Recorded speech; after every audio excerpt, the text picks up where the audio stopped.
প্রিয় দর্শক, আসসালামু আলাইকুম রাহমাতুল্লাহ। হযরত আব্দুল্লাহ ইবনে মাসউদ রাদিয়াল্লাহু তাআলা আনহু এর স্ত্রী হযরত জয়নাব রাদিয়াল্লাহু তাআলা আনহা থেকে বর্ণিত, রাসূলুল্লাহ সাল্লাল্লাহু আলাইহি সাল্লাম তার এক ভাষণে মহিলাদের উদ্দেশ্য করে বললেন, হে নারী সম্প্রদায়, তোমরা আল্লাহ তাআলার পথে দান করো। যদি তোমাদের অলংকার থেকেও দিতে হয় তারপরও দান করো। রাসূলুল্লাহ সাল্লাল্লাহু আলাইহি সাল্লামের এই কথা শুনে হযরত জয়নাব রাদিয়াল্লাহু তাআলা আনহা তার স্বামী মাসউদ রাদিয়াল্লাহু তাআলা আনহুর কাছে আসলেন এবং তাকে বললেন, রাসূলুল্লাহ সাল্লাল্লাহু আলাইহি সাল্লাম আমাদেরকে দান সদকা করার নির্দেশ দিয়েছেন, আর তুমিও তো গরিব মানুষ, তাই তুমি রাসূলুল্লাহ সাল্লাল্লাহু আলাইহি সাল্লামের নিকট হাজির হয়ে জিজ্ঞেস করো যে আমি যদি তোমাকে দান করি তাহলে কি সদকা আদায় হবে, অর্থাৎ দানের জিনিসটা যদি আমি তোমাকে দেই তাহলে সদকা আদায় হবে কিনা। তোমাকে দান করা আমার যদি ঠিক হয় তাহলে আমি তোমাকেই দিয়ে দেব, অন্যথায় অন্যদের পিছনে খরচ করে ফেলবো।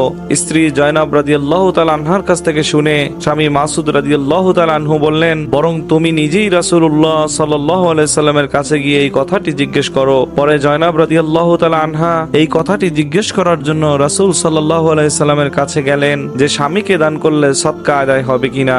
এরপর জয়নাব রাদিয়াল্লাহু তাআলা আনহা সেখানে গিয়ে দেখলেন যে আরো একজন আনসারী মহিলা রাসূলুল্লাহ সাল্লাল্লাহু আলাইহি সাল্লামের দরবারে দাঁড়িয়ে আছেন। জয়নাব রাদিয়াল্লাহু তাআলা আনহা যে উদ্দেশ্যে গিয়েছিলেন সেই আনসারী মহিলাটিও একই উদ্দেশ্যে গিয়েছিলেন, অর্থাৎ সেই মহিলাটিও একই মাসালা জানার জন্য হাজির হয়েছিলেন। আর মহান আল্লাহ তাআলা রাসূল সাল্লাল্লাহু আলাইহি সাল্লামকে অস্বাভাবিক গাম্ভীর্য দান করেছিলেন, যে কারণে যে কেউ তার সামনে গিয়ে কথা বলার সাহস পেত না। এই জন্য জয়নাব রাদিয়াল্লাহু তাআলা আনহা নবীজির সামনে গিয়ে কথা বলার সাহস পাননি। এরই মধ্যে হযরত বিলাল রাদিয়াল্লাহু তাআলা আনহু বাহিরে আসলেন। তখন সেই আনসারী মহিলা এবং জয়নাব রাদিয়াল্লাহু তাআলা আনহা হযরত বিলাল রাদিয়াল্লাহু তাআলা আনহুকে বললেন, আপনি রাসূল সাল্লাল্লাহু আলাইহি সাল্লামের কাছে গিয়ে বলুন যে দুইজন মহিলা আপনার দরজায় দাঁড়িয়ে আছেন এবং তারা আপনার কাছে জানতে চায় যে তারা যদি তাদের ধন সম্পদ তাদের স্বামীকে অথবা কোলের সন্তানকে দান করে তাহলে সদকা আদায় হবে কিনা এবং তারা এর সওয়াব পাবে কিনা।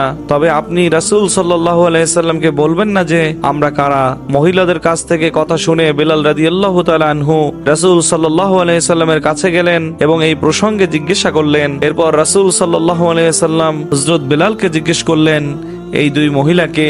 তখন হযরত বিলাল রাদিয়াল্লাহু তাআলা আনহু বললেন, একজন হচ্ছেন আনসারী মহিলা আর অপরজন হচ্ছেন জয়নাব। তখন রাসূল সাল্লাল্লাহু আলাইহি সাল্লাম জিজ্ঞেস করলেন, কোন জয়নাব? তখন হযরত বিলাল রাদিয়াল্লাহু তাআলা আনহু বললেন, আব্দুল্লাহ ইবনে মাসউদের স্ত্রী। এরপর মহানবী হযরত মুহাম্মদ সাল্লাল্লাহু আলাইহি সাল্লাম প্রশ্নের উত্তর দিয়ে বললেন, হ্যাঁ, তাদের সদকা কবুল হবে এবং এরূপ করলে তারা দ্বিগুণ সওয়াব পাবে। একটি হচ্ছে দানের সওয়াব এবং অপরটি হচ্ছে আত্মীয়তার হক আদায়ের সওয়াব। এই চমৎকার হাদিসটির মাধ্যমে আমরা বুঝতে পারলাম যে আত্মীয়দের মধ্যে দান করার বিশেষ ফজিলত রয়েছে। এতে দানের সওয়াব হবে, অন্যদিকে আত্মীয়তার হক আদায় হওয়ার সওয়াব হবে। কুরআন সুন্নাহর রেফারেন্স সহ প্রতিনিয়ত ভিডিও পেতে আমাদের চ্যানেলের সাথে যুক্ত থাকুন। আজ এ পর্যন্তই। সবাই ভালো থাকুন, সুস্থ থাকুন। আসসালামু আলাইকুম ওয়া রাহমাতুল্লাহ।